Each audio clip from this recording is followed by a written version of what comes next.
रमजान का पाक महीना, साजिद ने पड़ोस के 2 हिंदू बेटों को उतारा मौत के घाट। लोगों का आरोप, बच्चों को काटने के बाद खून पीता देखा गया साजिद। योगी की पुलिस ने साजिद को किया इनकाउंटर में ढेर, जावेद को किया गिरफ्तार।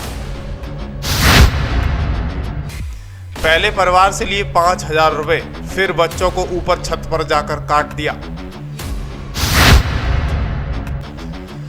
दरअसल उत्तर प्रदेश के बदायूं से दिल दहलाने वाली घटना सामने आई है, जहां सिर फिरे साजिद और उसके भाई ने पड़ोस के 2 हिंदू बेटों को मौत के घाट उतार दिया है।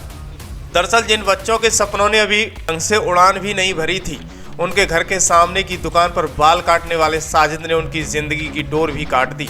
लेकिन 11 और 6 साल के मासूमों से आखिर साजिद की ऐसी क्या दुश्मनी थी, उसने नरसंहार तरीके से उनकी हत्या कर दी। बदायूं में डबल मर्डर के बाद लोगों का गुस्सा भड़क उठा और हत्या करने वाले साजिद को पुलिस ने इनकाउंटर में ढेर भी कर दिया। साजिद ने विनोद के तीसरे बच्चे को भी जान लेने की कोशिश की, लेकिन वो बाल बाल बचा। दरअसल बदायूं में मासूमों की हत्या पर सवाल खड़े हो रहे हैं और परिवार और वहां के निवासियों को जवाब चाहिए, क्योंकि बच्चों की दादी ने बताया है कि आरोपी उनके परिचित थे, लेकिन उनके परिवार की उनसे कोई दुश्मनी नहीं थी। परिवार वालों को भले ही समझ में नहीं आ रहा हो कि उनके घर के 2 चिराग क्यों बुझ गए, लेकिन जिस इलाके में हत्या हुई है वहाँ हत्या के पीछे की वजह जुड़ी कई बातें सामने आई हैं। इनमें से कुछ बातें तो हैरान करने वाली हैं। अब सवाल ये उठ रहा है कि क्या तंत्र मंत्र की वजह से बच्चों की गई है हत्या। दरअसल तंत्र मंत्र की वजह से ही हत्या का शक जताया जा रहा है, क्योंकि हत्यारे साजिद के चेहरे पर खून लगा हुआ था। अब पुलिस भी इस एंगल से हत्याकांड की जाँच करने की तैयारी कर रही है। बताया जा रहा है कि आरोपी तांत्रिक विद्या करता था और बच्चों का खून भी पी रहा था। बरेली रेंज की आईजी राकेश कुमार ने बताया है कि ये जांच के विषय है कि आरोपी तांत्रिक विद्या करता था, क्या करता था और क्या नहीं, इसकी जांच की जाएगी। जो तथ्य है वो सामने आएंगे। जाहिर सी बात है कि पुलिस पड़ताल करके सच्चाई सामने लाएगी, लेकिन इस कत्ल के कुछ और भी वजह भी हो सकती हैं। दरअसल पुलिस दुश्मनी के एंगल से भी जांच कर रही है। वहीं साजिद का सैलून विनोद के घर के सामने था। विनोद की पत्नी भी ब्यूटी पार्लर चलाती थी। सवाल ये पैदा होता है, क्या ब्यूटी पार्लर रंजिश की वजह था? क्या हत्या के पीछे लेन देन का विवाद था?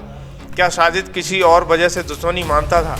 परिवार ने रंजिश की बात से इनकार किया है। इसके अलावा सवाल ये उठता है कि अगर रंजिश विनोद या उसकी पत्नी के सैलून से थी, तो साजिद ने उसके बच्चों की हत्या क्यों की? पुलिस अब साजिद के आगे पीछे की पूरी हिस्ट्री चेक कर हत्याकांड की वजह पता करेगी। दरअसल आईजी राकेश कुमार ने बताया है कि आरोपी की उम्र 25 से 26 साल बताई गई है, जिसकी डिटेल ली जा रही है। ये व्यक्ति कौन था और इसने ऐसा क्यों किया? साजिद ने विनोद के तीसरे बच्चे पर भी हमला किया, लेकिन किस्मत से बच गया। इसका मतलब यह है कि साजिद की योजना विनोद के पूरे वंश को खत्म करने की थी, लेकिन क्यों? और इस हत्याकांड से आक्रोश में आए लोगों को भी इस सवाल का जवाब जरूर चाहिए कि बच्चों की मां संगीता का रो रो कर बुरा हाल है। उन्होंने खुद अपने जिगर के टुकड़ों के छिन जाने के दर्द बयां किया है। मां का कहना है कि मेरे आयुष और अन्नू को मार दिया है। मृतक बच्चों की मां ने बताया कि आरोपी ने उनसे 5,000 रुपये भी मांगे थे। पैसे लेने के बावजूद बच्चों की हत्या कर दी गई। परिवार को इस बात की उम्मीद नहीं थी कि जिस शख्स से उनका परिवार और पूरा मोहल्ला बाल कटवाता है, वो उनके मासूमों की हत्या कर देगा।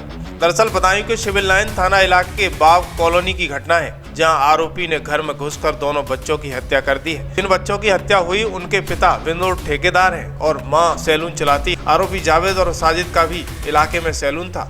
इलाके के लोग उससे बाल कटवाया करते थे, इसलिए विनोद का परिवार दोनों को जानता था। पहचान या फायदा उठाकर आरोपी घर में घुसा और बड़े भाई आयुष को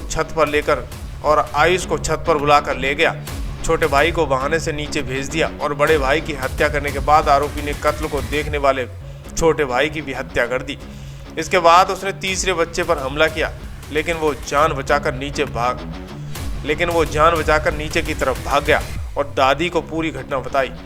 नरसिंह हत्या को लेकर आक्रोश स्वाभाविक था और भीड़ ने दुकानों में तोड़फोड़ के अलावा सड़कों पर आगजनी की। इस बीच हत्याकांड को अंजाम देने के बाद आरोपी पास के जंगलों में छिपने के लिए भाग गया। पुलिस ने आरोपी की तलाश शुरू की और खबर मिली कि साजिद शेखपुर जंगल की तरफ भागा है। साजिद खून से लथपथ जंगल में छिपने के लिए भागा था। इसके बाद पुलिस ने उसका पीछा कर पकड़ने की कोशिश की, लेकिन उसने पुलिस पर ही फायरिंग शुरू कर दी। इसके बाद पुलिस ने जवाबी कार्रवाई शुरू कर दी और साजिद को ढेर कर दिया है।